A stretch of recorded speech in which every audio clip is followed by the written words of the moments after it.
Hey, this is Kenny Lattimore, and you're watching The Chris Gunther Show.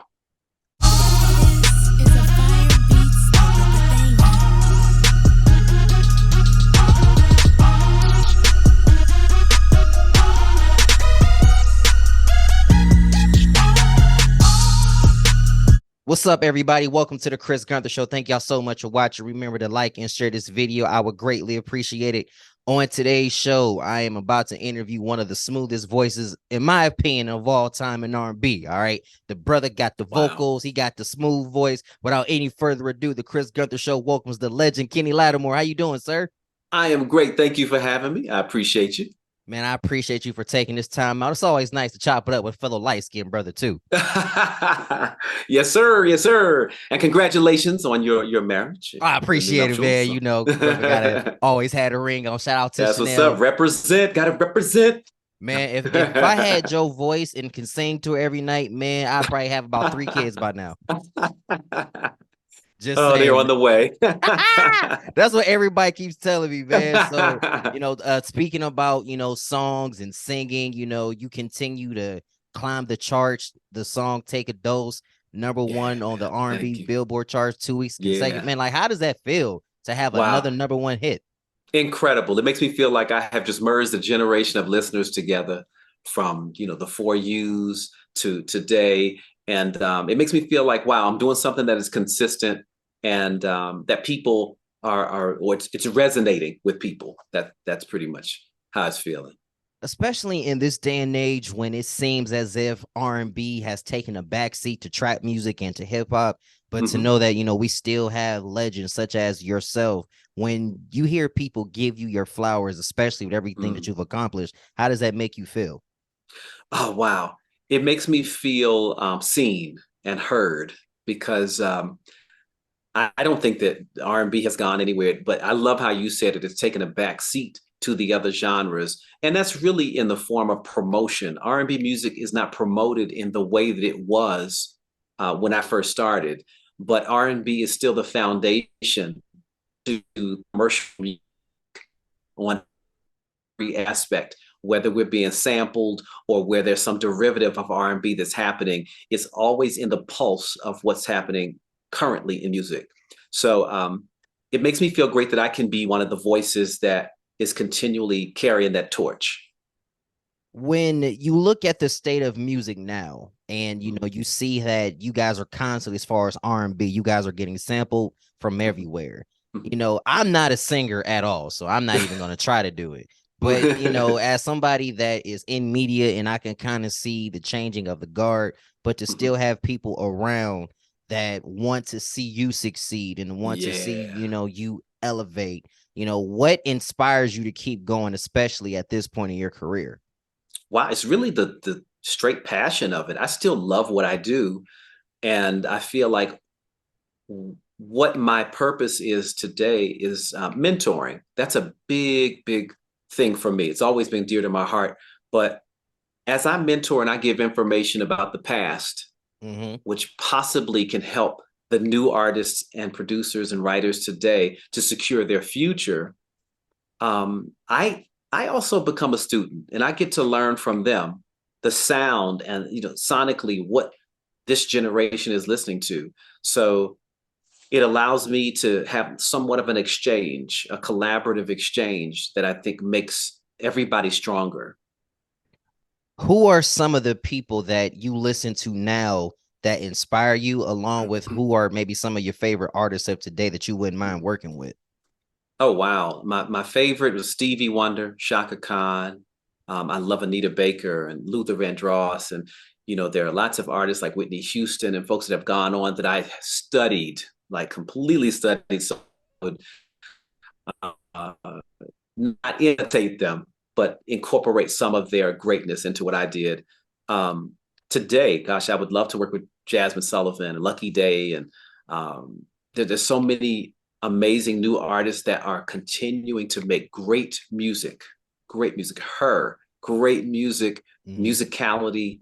Um, so I continue to celebrate them, and some of them I talk to from time to time as well, and I try to encourage to just keep staying on the path, Fortunately, they all have had a tremendous amount of success. There are some young artists that are coming up that may not have had the commercial success, but I try to just encourage them to keep going because the creative journey is not just one destination. It's like any kind of relationship that you're in. Relationships are not a destination.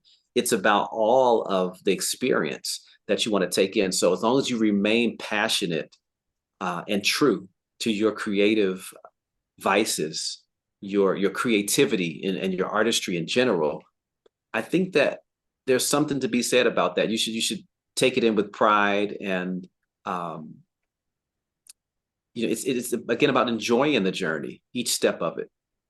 During the 90s and the 2000s, R&B had a lot of major success in terms of the artists that were around during that time, and you were there Mhm. too. Mhm. And to, see the amount of people that continue to come see artists such as yourself, Usher, and people of that caliber. As an artist, how blessed are you to be like, man, these people still want to come out and see me after all this time? Yeah, it's pretty amazing. But I'm finding that a lot of the people coming to see me have literally never seen me before. When I say that, I mean live. Mm-hmm. It's so many people in the world, and a concert can only reach but so many at a time. I'm just grateful that when I look out, I see new faces. I survey my audience at the concerts a lot of times, and I'll say, how many people have never seen me before? And 50% of the hands are starting to go up. Like in the last 4 or 5 years, I'm realizing that I am obviously reaching a new group or something has been expanding. Now, I've had a lot of incredible things happen from the Michael Jordan Last Dance Yes, sir. thing happen. I sang for Marvin Gaye's stamp. So that was another generation when he was being issued his stamp here in Los Angeles. I've had just so many incredible things. And now a number one song for this generation of our R&B listeners, adult R&B listeners. So I don't take it for granted that everybody, and artists, we can be jaded. Like I've sung for you for 25 years, right? Mm-hmm. I might feel like as an artist, I'm going to do a different version of For You. And I've been here already and had to come back to myself because I realized you messing with somebody's song, brother. That's Yeah. right. You messing with their experience. And I had to make sure that I wasn't being selfish with what I was giving, but that I would continue to use music and serve the people, giving them encouragement through my music. And the only way I could do that is delivering the song in a way that they want to hear it. Because a lot of times you start feeling like I've done this song so many times, everybody's already seen it, everybody, but no, it's millions and billions of people in the world. So I'm appreciating now that there are new people coming, and I try to take them back and keep giving them an authentic and great experience that they can relate to It had to at every show. it has to be an experience of a lifetime for you as the artist as well, to that you have been put in this kind of position to cheer some people up, to maybe even have some folks give you shout Oh yeah, outs. For a yeah. perfect example, the Last Dance documentary came out a few years ago, and arguably the greatest player of all time had an exclusive to your music, and his teammates were like, who are you listening to? And he was like, I'm bumping that new Kenny Lattimore, but y'all don't even got it yet. Like, how did that make you feel to know that you got a shout out by Michael Jordan? And I know the footage was old, but how did that make you feel, man? Yeah, because the footage was from back then. First of all, I had forgotten that I had sent him the song to tell you the truth. But I I thought, well, I knew he was a fan. I mean, he was a super fan always.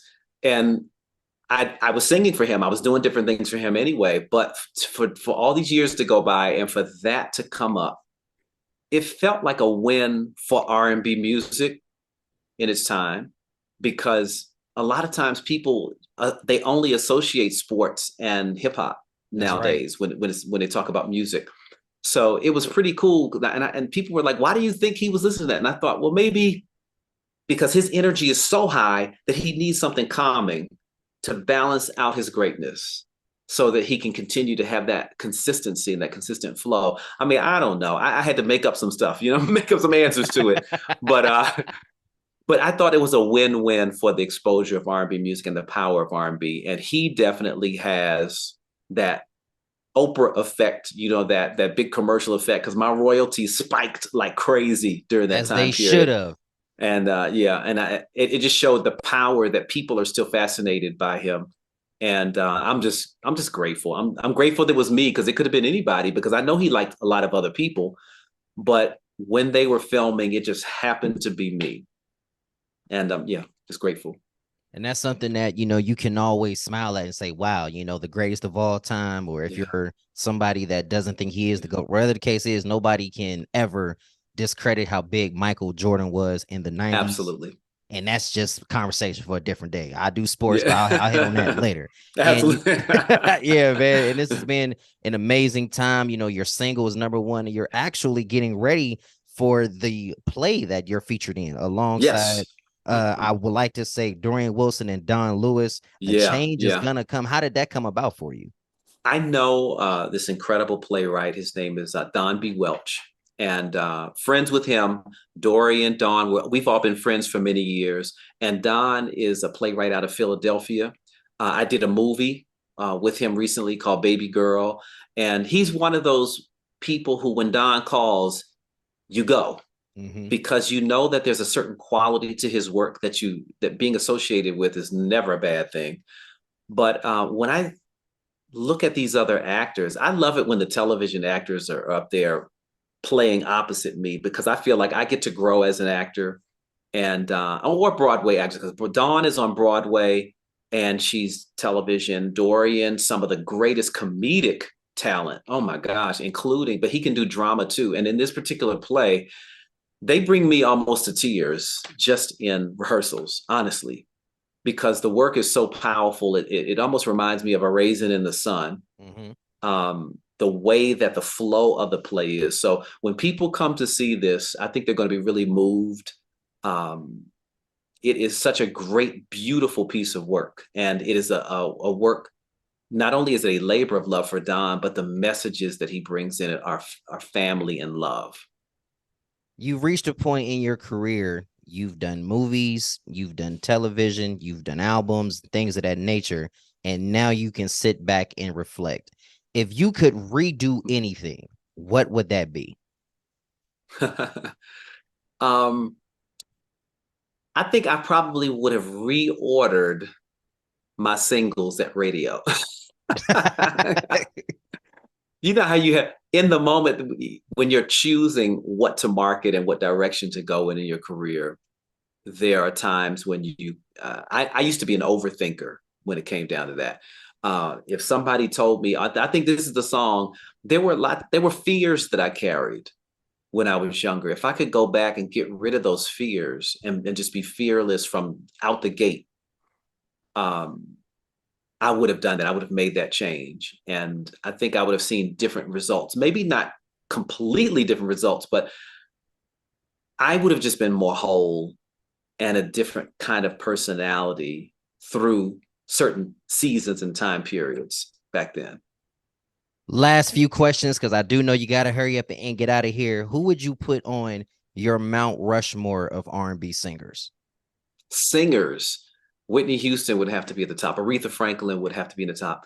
Man, Teddy Pendergrass would be the Luther Vandross would be up there. Gosh, Anita Baker would be there. Oh no, I've gone too much. Rushmore has only four, right? But we can adjust it. Light skinned brothers, we have a Okay, we tendency to can. adjust anything. We could do that. And that's just voices. Oh gosh, Gladys Knight. I'm just think Patti LaBelle. Okay, Shaka. I'm just Stevie. Gosh, I'm thinking the wonderful thing about singers back in the day was that nobody sounded alike. That's right. And then I lived through a period where you needed to sound like somebody else, and that was kind of an interesting. And now I think we're coming back to an appreciation of the voice and individual. And I'm just happy that I'm still here to be a part of that generation, because when we listen to music, you could hear somebody's voice and you knew who it was right away, because they were so distinctive, and that made the singer more interesting to us. It definitely does. And anytime somebody hears your voice, we know that it is you. If people wanted Ah, to, thank you. come and support you on the road or support your single, how can they do that? Wow, I'm a guy that still's got one of them good old websites. www.kennylattimore.com. I'm one of the first artists, R&B artists in particular, to have a website, and we've had it, all these years since probably like '98. So Kenny Lattimore with two T's, Lattimore, because now we have Jacob Lattimore, my little cousin, who spells his with one. That's a whole different story too, but that's a family thing. But Lattimore. If you just do an IG or what have you, just at Kenny Lattimore. I tried to keep it simple, but if you ever forget, if you go to my website, kennylattimore.com, all of the social media is encompassed there. And you can even sign up to be like an email recipient of an email newsletter. And I just tell you what I'm doing so you don't have to even look it up. Nothing wrong with that at all. One of the last questions I always Yes, sir. ask my guests: who would you like to see as a guest on the Chris Gunther show? And if you have any connect, do you think you could help a young brother out? Ah, Because you had named quite a few, and there is one. I'm hoping he says it, but I'm gonna go ahead uh, and shut up and let you answer the question. another person. I want a Lucky Day. I want to hear about Lucky Day's life, New Orleans boy, um, and what his journey has been. Because I've heard different things about, and it's funny because I do know him in general, but being in performing arts school and the things that allowed him to be artistic and not have barriers to his ideas. So I think he'd be interesting. Well, let's go ahead and see what we can do, ladies and gentlemen. Nothing else needs to be asked. One of the OGs of R&B, Kenny Lattimore, on the Chris Gunther Show. Thank you so much for Blessings. your time today, sir. Thank you, Chris. We appreciate you, brother. Yes, sir.